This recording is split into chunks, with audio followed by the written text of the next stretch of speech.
Pendant ces années, alors que les établissements fleurissaient partout en France à l'initiative des associations, le législateur œuvrait pour quelques règles de droit dans ce lot d'expériences nouvelles. Il fallait aussi ouvrir aux personnes handicapées les droits que la loi reconnaît à tout citoyen, mais que le handicap rendait caducs. La loi d'orientation en faveur des personnes handicapées a ouvert la voie en 1975.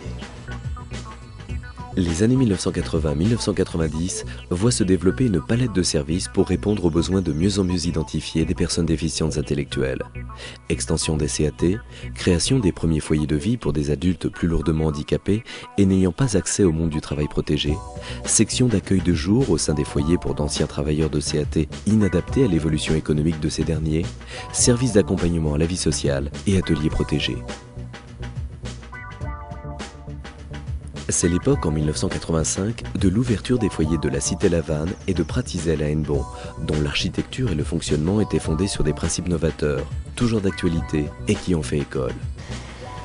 Petite structure, animée par des équipes de dimension humaine, et à l'intérieur du foyer, un mode de vie à caractère familial, où les résidents deviennent le plus possible acteurs de leur vie quotidienne.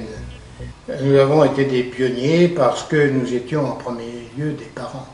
Dans la vie d'un couple, les enfants représentent ce qu'ils ont de plus précieux. Et lorsque l'un d'eux est malade, toute la cellule familiale en souffre et tout le monde se serre les coudes.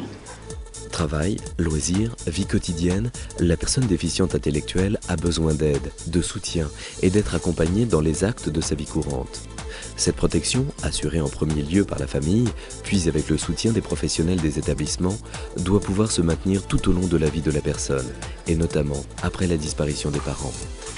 En 1981, l'association tutélaire des inadaptés, l'ATI, voyait le jour avec M. Brageul de Pontivy et M. Pécastin de Lorient.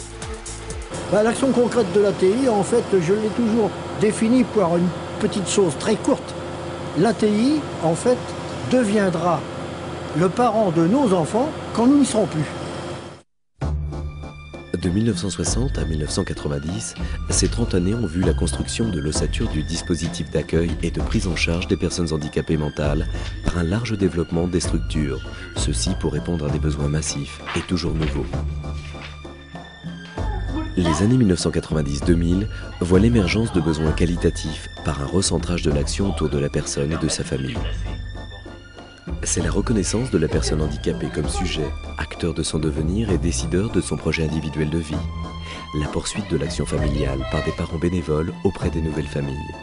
C'est la création des CESAD pour les tout jeunes enfants avec la prise en charge précoce. La création des structures de proximité et la généralisation du projet individualisé.